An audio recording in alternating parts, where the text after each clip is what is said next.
just trust me, I read a book by some famous marketer or whatever, right? Like with some kind of simplified graph. Like they're gonna be like, who the hell is that person? Like, I'm not gonna trust you. Like that's the argument that some marketers are trying to make, and that is not business speak when talking to executives. Hey everyone, today we're talking with John James about measuring business effects of brand marketing. So buckle up and let's talk branding. Yeah.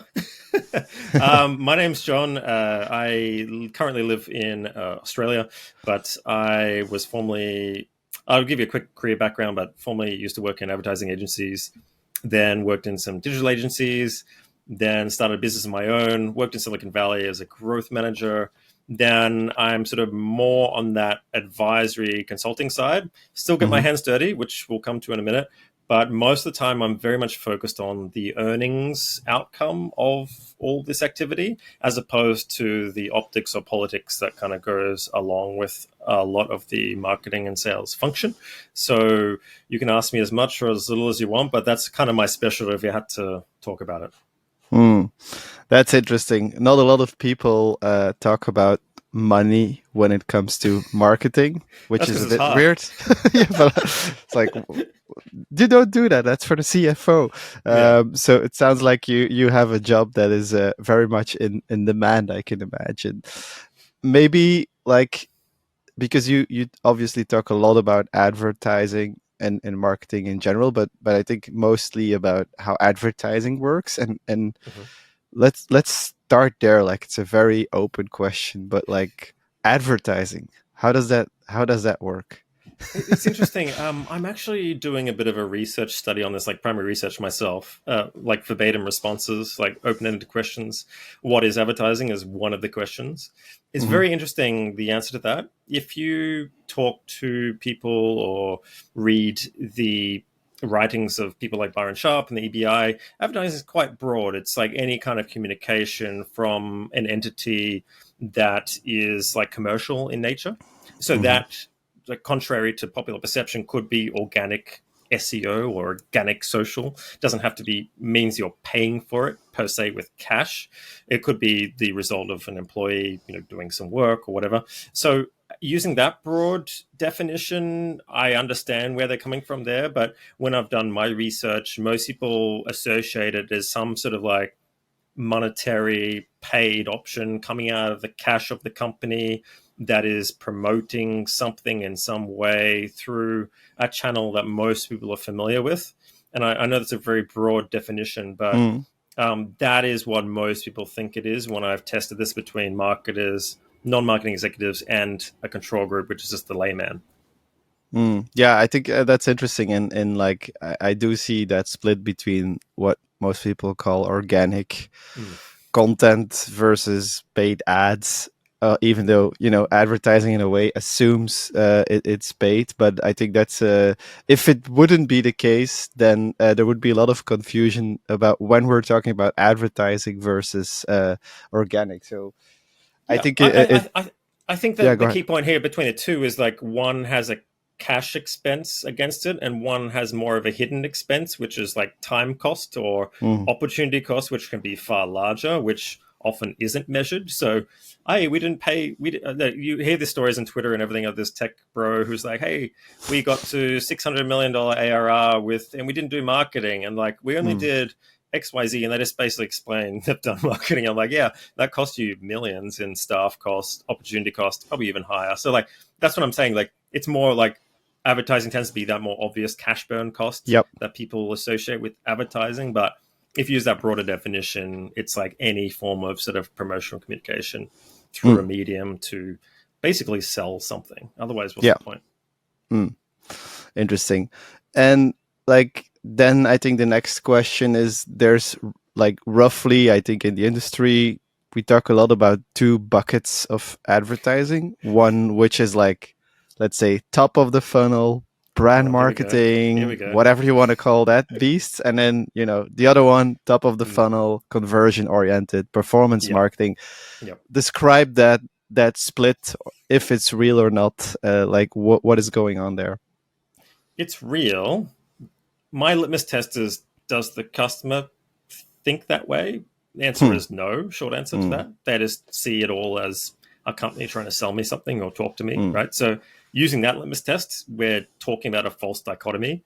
But I think internally there is a split within the industry and through roles internally within the organization and through how marketing is budgeted and spent. Most importantly, I'll give you an example. Just yesterday or the day before, I was looking at the results of a DTC or direct to consumer retailer. They're a furniture retailer in AU, doing 500 mil ARR, just hit some earnings. They reported on their publicly listed company.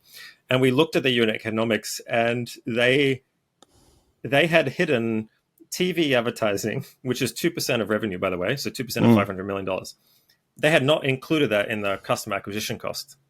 So all the other channels, so Google expenses, Facebook expenses, all that kind of other stuff was included. And TV was excluded because it was a different line item in their accounts. This is a publicly listed company, by the way. And I was like, how is that possible? So there is a split that is sometimes not always a political thing or a status thing, which we'll come to in a minute. Sometimes a financial thing as well to make your figures look better. So, but if you want to go back to the history, arguably, I think this split really happened. If I had to pick a year, it was 1956 or 7 in the US with a company called Procter and Gamble. And Procter and Gamble, they had some accountants who wanted to split the media expenses that incurred commission payments to third-party entities, so agencies, example, from the ones that did not, which tended to be more internal or have media buys that did not incur commissions. And that's where this line occurred on the budget. So the line separated the ones that had commissions above the line and the ones that didn't have commissions below the line. And that's where these ATL, BTL terms come from. And that's where it started. And interestingly, if you talk to Hollywood as well, the same thing happens with the credits of a movie. When the credits roll, you have above there's a physical line back in the old days of all the executive producers, the directors, all that kind of thing, all the very important people who had the money. And then below that is all the actual people who, the grip and the staff and the, people filming, all those sort of lower level people. So ATL, BTL was a split that was started with budgeting and P&G, was, I would say, reinforced with this Hollywood thing, because back in the 50s, 60s, TV was huge. To make a TV commercial, you had to hire basically a film director to create it, actors, same kind of thing. So those cultures kind of reinforce one another. A lot of status in that, of course, and kind of still is a bit to this day, I would argue. And that is then spread through into this ATL, BTL has become brand versus performance. Before that, it was a split between brand advertising and direct response advertising. There was actual split between agencies, which we can talk about if you really want to, with Ogilvy and other things. There was direct response marketing agencies versus, advertising agencies who did more of that high level stuff.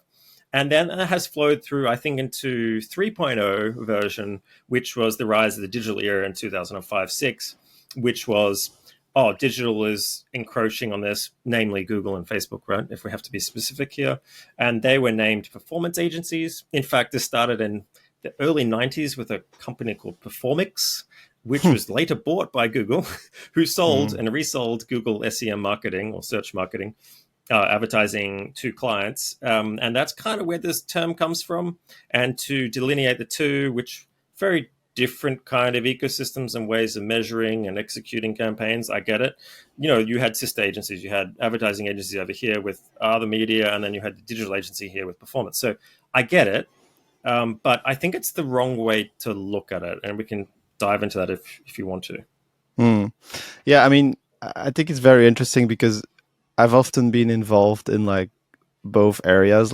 I'm often helping with producing ads that are performance marketing ads, but and then I'm also doing brand campaigns and stuff.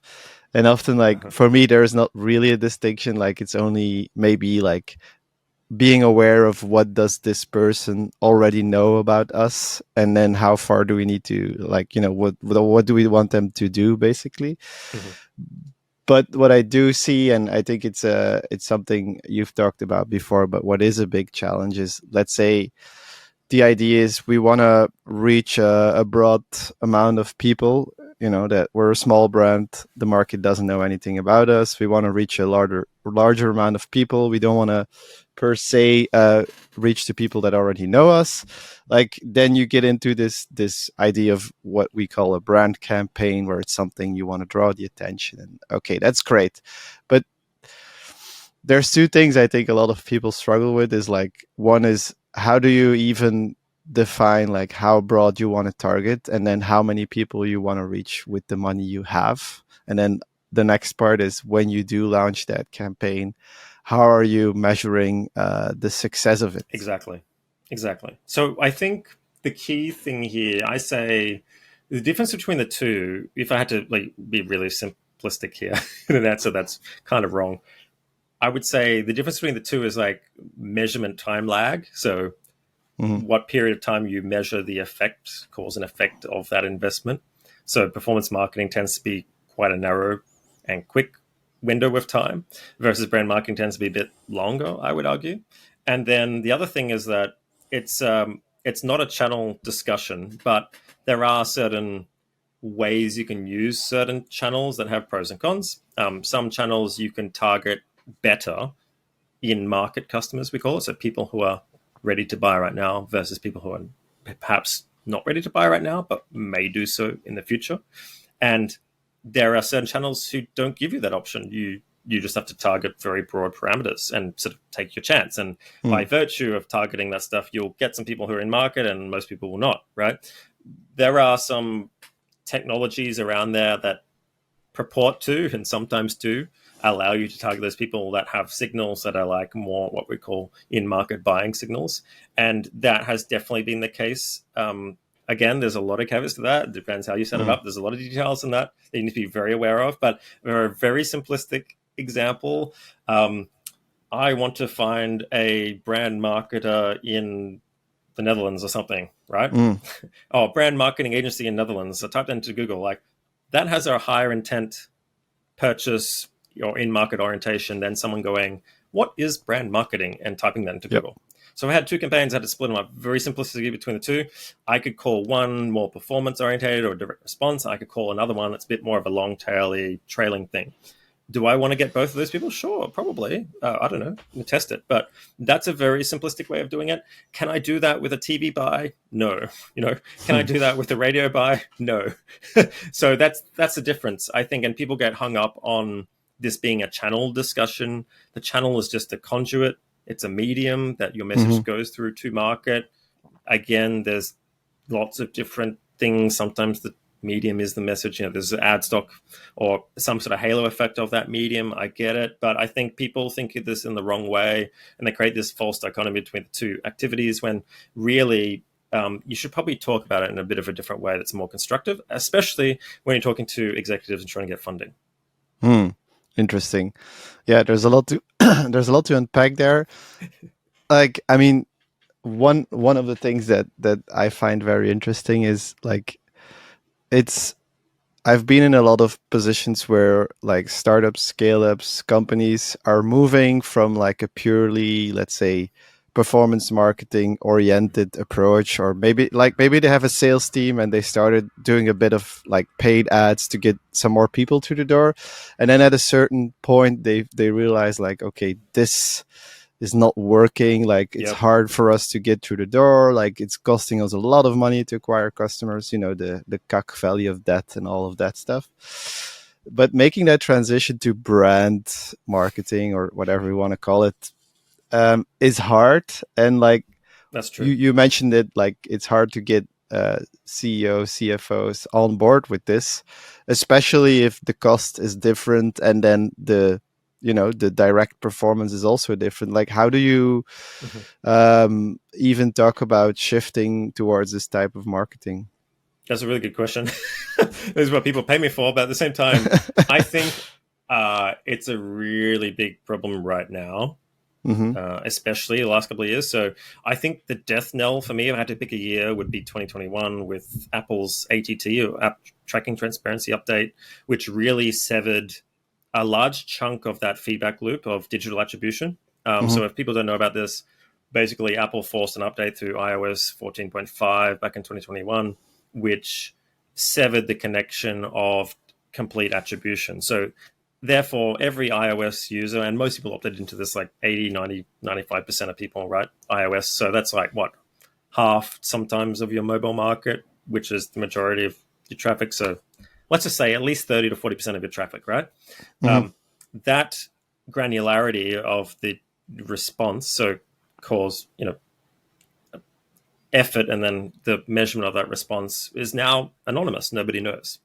So therefore, if you're advertising through Google or any other digital attribution program and you're trying to optimize for some kind of conversion event, whatever, it was all an estimate. Nobody knew. So Facebook rolled out some kind of CAPI update. Google did that kind of thing. But the point is, nobody knows. It's completely anonymous. So you're missing a huge chunk of your sampling and your feedback loop, and therefore you can't optimize around that. Now, a lot of the digital marketing ecosystem don't understand this and been still operating in denial about this for years. But it's really come back to roost now that the price of these ads is increasing quite a bit. 100% in 4 years, at least 120%, if not more. So that is huge. And that means that sometimes it's cheaper to look at alternative channels. So what's happening is that the measurement's kind of broken, but a lot of people are still stuck in this digital attribution thing where they export a readout from the reporting of Facebook ads or Google ads or whatever, amalgamate it into some kind of dashboard, and they're looking at conversion columns and clicks and, blah, blah, blah. And they're trying to make sense of that, going, these are our unit economics. And that sounds really cool. And CFOs love this, by the way. And that's why it's been rewarded. Like, money in, get this behavioral action, get this response. That's our unit economics. Great. Can we double that? Because double that equals more double earnings. This is great because you're selling basically certainty in a very uncertain, complex environment. And finance people and CEOs love that, right? Now, if you go, hey, this doesn't work anymore, or this has been wrong, what's the reaction you're going to get is like, hang on, we've been investing in this for like 2 or 3 years. What do you mean it's wrong? That is not a conversation people want to have or admit to. So number one, you kind of have to approach that very carefully, right? Because there's a lot of sunk costs in that and a lot of governance issues associated with that. So you have to be very political the way you approach this and just go, this is what's happened. We've been running on these assumptions. These assumptions are now kind of breaking or getting with higher risk sort of appetite around those. So therefore, we can depend on those less. We need to move to a more sophisticated measurement solution is the kind of way that I talk about it. And the way you do that is very basic. And this is funny because this is how we used to measure marketing back in, I don't know, pre-digital era, which was, a very basic incrementality test is like, hey, I put money in, we did this marketing campaign, and then we measure the effect over a period of time. Oh, hey, sales went up 20%. Therefore, was that worth it or not? Yes or no? And that's how marketing decisions were made. It's very simple. And you do some primary research, brand tracking off the back end of that. So you might physically go and do a primary research and talk to humans and poll them and going, hey, do you know this category? Do you know the brands in that category? In that category, do you know our brand? Yes or no? And you use that as a sample to then go, hey, we got sales to X. We kind of had a brand effect that we can sort of go, hey, in the next couple of months, we might get some more sales because there's that latent effect and they'll come back in market. Therefore, we can kind of predict with some kind of certainty that, we'll get X off the return on that investment. That's how you did it. And that was a very accurate way of doing it within, margins of error. Then we went to this granularity thing. And this is what the whole digital marketing ecosystem will sell you, which is this perfection of, I'll call it like false certainty around, cause and effect using digital behavioral attributes. And that was the case, I'll be honest, back in the early days until privacy came in and it was diluted. And this has all started with Apple, by the way, mostly. And that has become less and less reliable. And it's getting to the point now where people are spending more and more money and not seeing a return on that. And they can't figure out why. And I think that's then created, coming back to your original question, this moment now where people are going, this is not making sense. We're spending more, we're getting less, our profit margins are decreasing, what's happening? And they need to move back to the old way of doing it, which is like incrementality testing, some kind of raw model. Some people call it MMM. Doesn't really matter. The point is you have some kind of baseline measurement for what would have happened without any marketing investment. Yeah. And then you adjust that for seasonality and all those kind of dips and troughs and stuff, right? So again, very contextual on the particular category and market that you're in. And then you introduce marketing expenditure and you measure how much it deviated from that baseline. And then you go, hey, to the CFO, this is our baseline. This is what happened after the marketing investment. Therefore, I think with some kind of certainty, with error and tolerances, that we got X return. That is a really good argument for a CFO. Like, that is a good conversation to have. Not, hey, we should switch from digital to brand and just trust me because it's better and everything, and you'll get sales in some time. They're going like, what are you talking about? Like, I can't assign budget to that. Like just trust me. I read a book by some famous marketer or whatever, right? Like with some kind of simplified graph. Like they're gonna be like, who the hell is that person? Like, I'm not gonna trust you. Like that's the argument some marketers are trying to make, and that is not business speak when talking to executives. You have to work with them and go, hey, this is the way I would approach this. What do you think about this? Get buy-in. Road test me here. Like criticize my way of thinking and measuring. And finance and CEO people, like CXOs, are trained in mathematics and finance, so like they're going to call you bluff so quickly. If you're just going there, hey, like we need to invest in brand, just trust me. That is like the worst thing you could do, and I think a lot of marketers mistakenly do that. And that's the way that I would approach it. Very, very simply, is like work with them and get their feedback on it and create a crude model that will improve over time. I feel seen, John. I feel seen. Well, I mean, that's if you want to do it properly. I mean, most people don't care, right? If you're in a corporate job, who cares? Like, they just want some optics. But if you want revenue, that's the way you got to do it. Yeah, it's interesting. I mean, I hear a lot of these conversations, and I've had them myself. Like, yeah, we need an organization or leadership that is like more brand-led. Like, and I think often I think it's a bit lazy. Like, it's just like we want people to believe in the power of brand, so we don't have to have these discussions because these are boring, and we're creative people, and just let us like do billboards and they TV don't stuff. And what we're doing, they don't understand marketing, right? Yeah. Okay, so on my comment on that is that yes, I think marketers are right. To be honest, right? They're just really bad at explaining it and proving it because they don't understand it to the point they need to communicate it to those people who, by the way, care about very different things to marketers. So I think first thing is like understand your audience. You are marketing to internal stakeholders, right? Put your marketing hat on internally. Step number one. What do they care about? I know maybe marketers aren't aware of this, but CFOs, CEOs generally are brought into the company with earnings targets tied to their remuneration. Yeah. So they'll get some kind of salary. They'll have some kind of target. If you increase this or maintain profitability or whatever, you will earn a bonus X at the end of this time that vests over whatever. It doesn't really matter. The point is they're about pushing the numbers forward. They're very much, generally speaking, motivated by increasing the bottom line of the company, right? Easiest way to do that is to cut costs for profitability. Hardest way to do that is to like increase growth and revenue, yeah?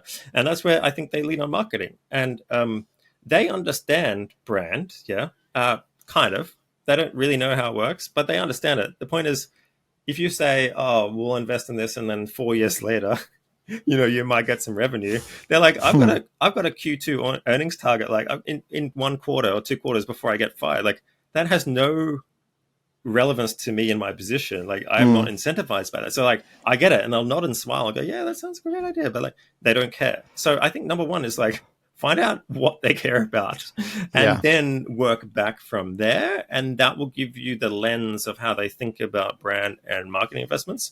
And then from there, plan backwards from there into what you want to achieve. And I think a lot of marketers maybe don't have that conversation, don't understand it for whatever reason. I get it. Sometimes they're not incentivized to do it. Sure, I understand it. But yeah, understand your audience, number one, I think is very important. And maybe to dive a bit deeper into that, I think like what I've seen as well is, you see these beautiful graphs from like Binet and Field, where it's like, oh, if you're invest in brand building, like this beautiful thing, it goes up, and the sales activations.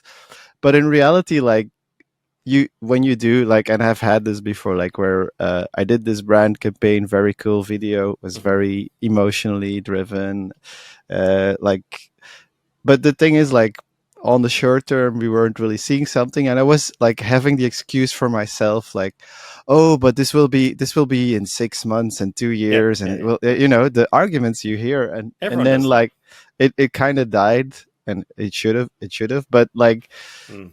talk a bit about the real like timelines of how Okay. advertising work.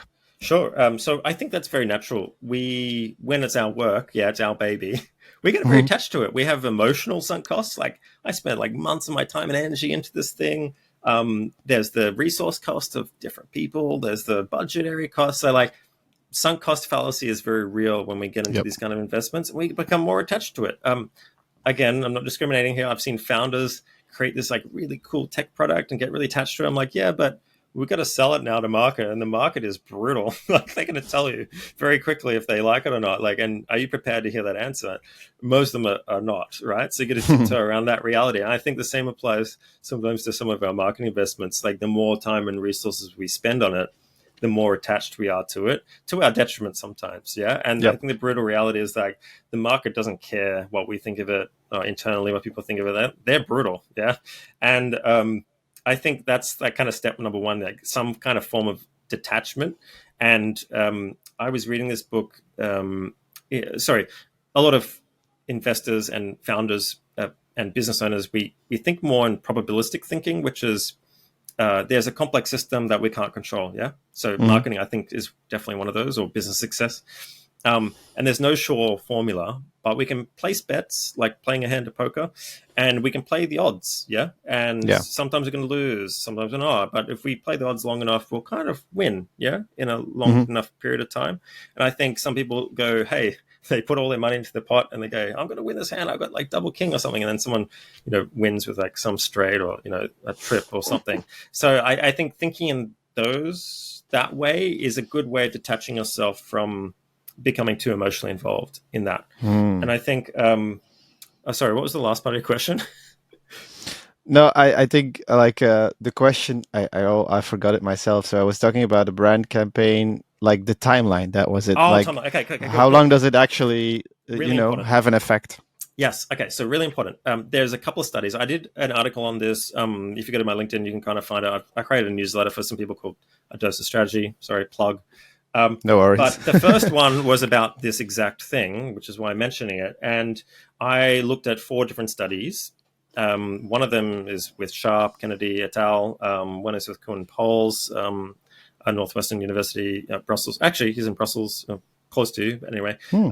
Very good academic, practical academic, and 2 other things as well. One was a Cantor related firm as well. But anyway, the point is, I think this again. There's averages that come into play here, so there are outlier events. So just caveat that, yeah. But Hmm. most of the time, you will get most of the return from your investment within a 4 to 6 week period.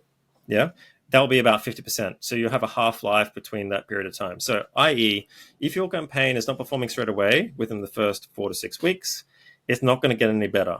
And there is, I think, this fallacy. I understand it. Agencies go, hey, no, just keep going, spend a bit more. Or here's another piece of creative. Like, it's not working, whatever.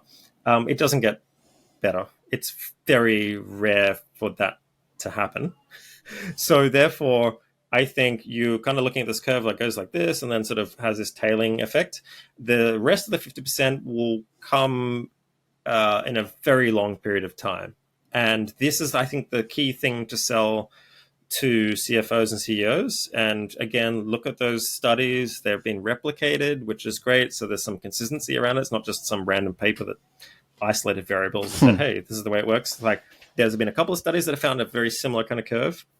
And I think if you show that to a CEO or CFO and go, hey, if we invest, we'll get a half-life between 4 to 6 weeks. We can then expect another 50% of that return investment over some trailing effect between the next 50 weeks or 48 to 50 weeks. They go, oh, okay, great. There's some certainty around that. I kind of trust you a bit more, and then just go there. We'll still measure it, but that's the really good way of selling the investment of something that is maybe a bit harder to measure. Maybe some of these mediums like TV or whatever else, or cinema ads, whatever, that there's no direct response or digital sort of measurement system into that. It's a really good way of revealing some of the value, or I would say undervalued value in some of those mediums that I think a lot of the digital marketing hat kind of companies exclude to their own detriment. And I think it's a really good way of measuring that and justifying that to your executives. So I'm a big proponent, like contrary to popular obsession, I'm a big proponent of brand, right? I just think the way it's sold by vendors is sometimes inaccurate. And I get why that's the case. And then that is then filtered through from the head of marketing to the executive, and that gives a really bad reputation back to marketing in general because they don't understand how to communicate that to the executive level. And I think if you understand that a bit better, I think all three parties will get along a lot better, and I think everybody wins. So I don't see anybody losing out of that. Interesting. I like the metaphor of like poker, where you're like over time placing a lot of small bets based on probability and probabilistic. So what I'm wondering there is like, because this holds a challenge as well. Like, let's say you're a medium-sized brand. Not a lot of these, like what I've seen, have more than maybe 1 or 2 or 3 people even in a brand team in a small market. Sometimes there's more, but it depends on the market size and stuff. How do you go from like having 1 or 2 big brand campaigns to being on like every 4 to 6 weeks? Because that would be ideal, I guess, if you like take a wave, take another wave, and then you still profit from some of the half-life of the previous campaigns. Is that what you're advising first off, like to be always on? And then how do you get always on? Yeah, so I have this analogy, and I think this came after I was reading, the Aaron Bass Institute books and everything, and I was like, I see a lot of companies like, hey, like I said before, the tech example, we got here without spending money on marketing. I'm like, yeah, but what's the opportunity cost that you incurred by not doing all those things? That's could be more than what you've gained. So I think my mantra is like, when you're in business and marketing and sales, like you should always be selling and always be marketing. I call it ABS and ABM, right? Like, you should never stop. The form of that will change. Yeah. So come back to your question, like maybe it's the founder doing cold calling in the early days, or the small business owner cold calling different business partnerships, trying to get something off the ground. Yeah. And then you get a bit more mature. You hire a marketer or two, and like, okay, now we need a presence on this kind of channel or whatever because people are going to these touch points. And I think you should be led primarily by the market and how they interact with your business. And I think there's a lot of bias that comes into here around like which channels or mediums to invest in or what initiatives. Sometimes it's like, well, I've always wanted to do this, so therefore can we try this? Or I've only ever done, social media, so we should invest in social media. Like there's a lot of like weird distortions that happen there. But I think once you get past, I think with Mike Taylor, I was talking to, he's in the UK actually, really interesting guy, ran a performance marketing agency, now works a lot in AI. I've talked to him a lot, business owner, very nice guy, very smart. He said a lot of businesses can get to $50 million ARR or annual recurring revenue with one channel, just dominating one channel. He's like, there's a lot of evidence that you don't need more than one. And what's even weirder is that you can be in the direct competition with your competitors, and they will use different channels to get to that same place.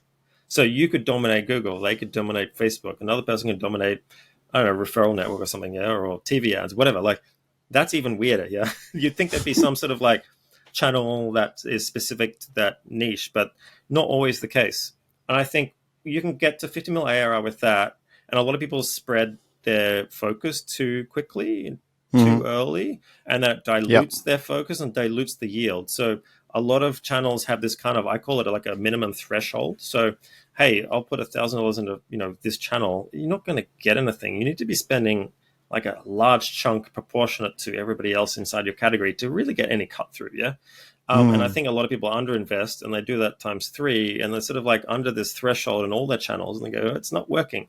Like, I think there's a case for concentration of your budget and doing something really well and executing really well before you then spread wider. So that's the first answer to your question. And I think once you get to a small team of like maybe some kind of creative designer, some kind of like executioner or like shipper, I call it, of campaigns or initiatives, and then some kind of strategist or coordinator, manager kind of person. I think that's kind of your three people there you might be referring to. Yep. They could be called different things, different titles, doesn't matter. You need kind of all three, sometimes as an agency, vendor, whatever. I think then the next step is like when you reach the saturation point with that channel or that particular phase of the life cycle. And with businesses, they do go through these like very predictable steps where they reach like 0 to 1 million and then 1 million to 10 and then 10 to 25, 25 to 50 mil. And that will require very different approaches, different talent as well, management, different structures to get to the next step. And a lot of them get to those humps and they sort of like stall because it requires, coming back to what you're alluding to, it requires quite a change or an adaptation of the way we used to do things into something new.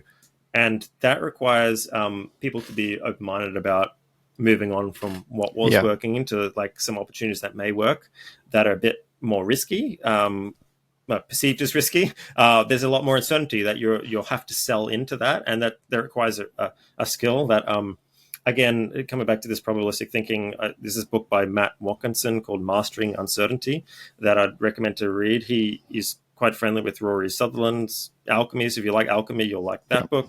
And that talks about how to introduce and sell this uncertainty into complex environments. And I think that, I mean, how long do you want to talk about it? But like, it's very nuanced how you would step people through that. And that's kind of a lot of what I do is getting people to go, hey, we've done this. It's worked really well. We're hitting diminishing returns. Do you understand this? Yes.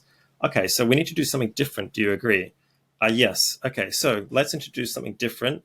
And the way I de-risk that is by pre-testing or doing a pilot. So let's invest a tiny bit into this, keep everything that's already going. Yeah. But let's take a portion of our budget and invest into this new thing and see how that goes. And then again, you've got the measurement methodology of incrementality, hopefully, in the background. So you're measuring that thing that may be a bit more hard to measure. So a brand investment. And then go, hey, this has lifted everything up by 20%. And this is proven. Again, coming back to Mike, he had this this is a really good story, actually. Had these two identical people in the travel market, both spending on Google search. One was a bigger brand than the other, and one acquired the other. And he was working on the smaller one. And he was then employed by the bigger one, and they wanted the campaign that the smaller one ran because now they own the company. So he's like, okay. So then and they're both running independently still, right? So then he gets permission, this is very rare, to do the exact same campaign settings, everything that the smaller one was doing for the big one. And he noticed just because of the brand halo effect, it was like 20 to 30% more effective. So more efficient, more effective. Like, so that proves that brand is like, it's a halo effect. It's very valuable. Everything else is equal. Like, it's the best split test you could ever do. So I'm not denying that. I just think you need to get there, and to do that, you need to change things and do a bit of a pilot test to de-risk it. I think for decision makers, is a really good way to do it.